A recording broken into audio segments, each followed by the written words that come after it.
आप सुन रहे हैं पॉकेट एफएम मेरे यानी आरजे श्रेया के साथ।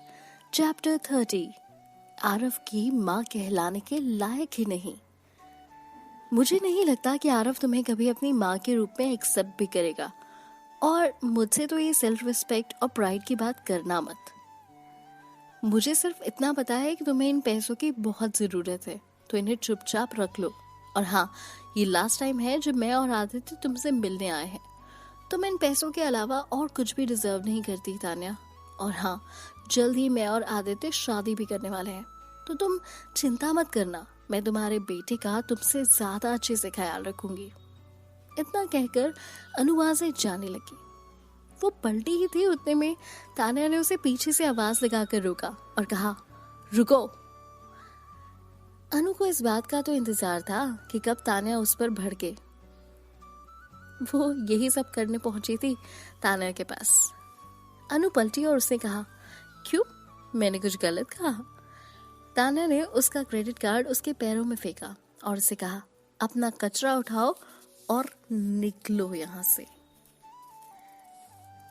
तान्या, मैं सच में तुम्हारी मदद करने की कोशिश कर रही हूँ। इस वक्त तुम्हारी भिखारियों जैसी हालत है, अभी भी तुम इतनी जिद्दी क्यों हो? सिचुएशन समझ रही हो? तुम्हारे चाचा का ऑपरेशन है, तुम हमारी मदद क्यों नहीं लेती? मुझे पता है कि तुम अपना अड़ियलपन नहीं छोड़ सकती, पर बेचारे अपने चाचा के बारे में तो सोचो। बिना पैसों के उनका इलाज कैसे करवाओगी? या तुम चाहती हो कि वो मर जाएं? हाँ?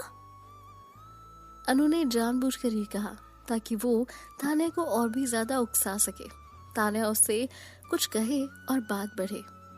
अनु को लग रहा था कि तान्या उसके पैसों पर ऐश कर सकती है, वो उसे ले सकती है और अपनी करंट सिचुएशन से निपट सकती है। और इन सारी चीजों के लिए उसके पैरों में वो झुकेगी और वो कार्ड उठाएगी। वो ऐसे अपने चाचा को मरते हुए तो नहीं छोड़ सकती थी ना। पर अनु शॉक हो गई जब उसने देखा कि तान्या अपनी जगह से हिली तक नहीं। कुछ भी अनु के एक्सपेक्टेशन के हिसाब से नहीं हो रहा था। तान्या ने कहा, तुम होती कौन हो मुझे लेक्चर देने वाली? मैं फिर से बोलती हूँ, क्योंकि तुम शायद बहुत ही ज्यादा बेवकूफ हो कि तुम्हें इंसान की भाषा समझ में नहीं आती होगी। ये कचरा यहाँ से उठाओ और यहाँ से निकल जाओ।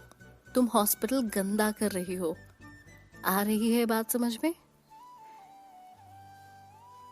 तुम?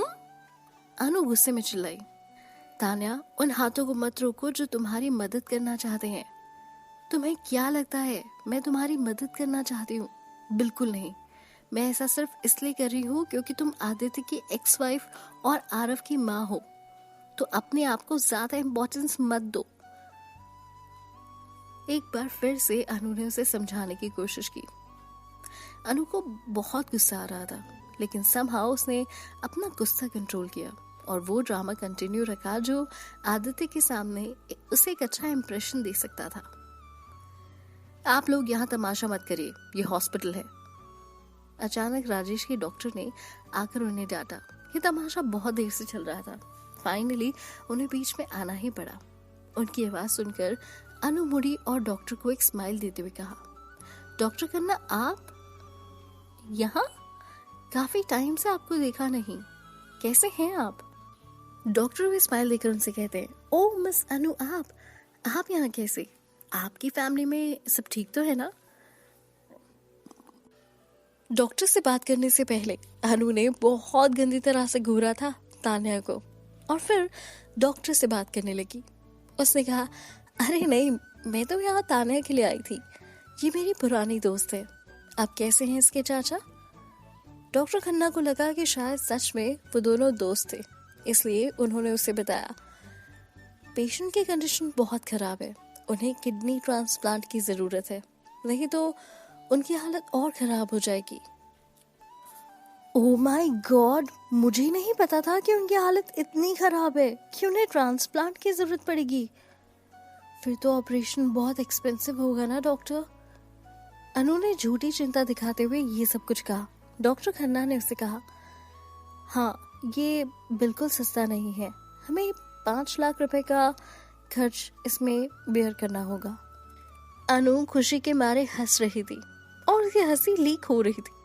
उसने अपनी हंसी कंट्रोल करते हुए डॉक्टर खन्ना से कहा, जैसे कि मैंने आपको बताया कि तान्या मेरी पुरानी दोस्त है, तो इनके चाचा का ऑपरेशन के सारा पेमेंट मैं बेयर करना चाहती हूँ। ये लीजिए मेरा कार्ड, चाहे जितना पैसा खर्च हो जाए मैं करने के लिए तैयार हूँ। इन्हें पैसों के लिए परेशान मत कीजिएगा। एक अच्छी दोस्त होने के नाते मैं इतना तो कर ही सकती हूँ इनके लिए। डॉक्टर खन्ना हैरान होकर बोले, पर ऑपरेशन की सारा पेमेंट तो ऑलरेडी जमा हो चुका है। अनु की ये बात सुनकर डॉक्टर खन्ना हैरान हो गए। उन्होंने हैरान होकर कहा, पर ऑपरेशन का सारा पेमेंट तो ऑलरेडी जमा हो चुका है। अनु ये सुनकर बहुत शॉक हो गई और उससे कहा, क्या कहा आपने? ऑपरेशन की फीस पूरे 5 लाख रुपए इन्होंने जमा करवाई है? क्या इन्होंने आपको बताया नहीं बस? अनु अजीब तरीके से हंसी। फिर तान्या को देखकर उसने कहा, ऐसे कैसे हो सकता है? इनके पास तो बिल्कुल भी पैसे नहीं थे। 5 लाख रुपए इनके पास कहाँ से आएंगे? अनु सोच रही थी कि भाई 5 लाख रुपए इन भिखारियों के लिए तो बहुत बड़ी बात है, तो फिर इनके चाचा के पास हॉस्पिटल का बिल भरने के लिए 5 लाख रुपए कहाँ से आए? डॉक्टर खन्ना ने फिर से कहा, पर अनु इन्हें तो पूरा पेमेंट जमा कर दिया है, मैं आपसे झूठ क्यों बोलूंगा? अनु शक की नजर से तान्या को देखते हुए सोच रही थी कि क्या तान्या ने ये बिल भरने के लिए कुछ शर्मनाक या गलत काम तो नहीं किया, वरना 5 लाख रुपए अरेंज कर पाना इतने कम समय में तान्या के बस की बात तो नहीं थी।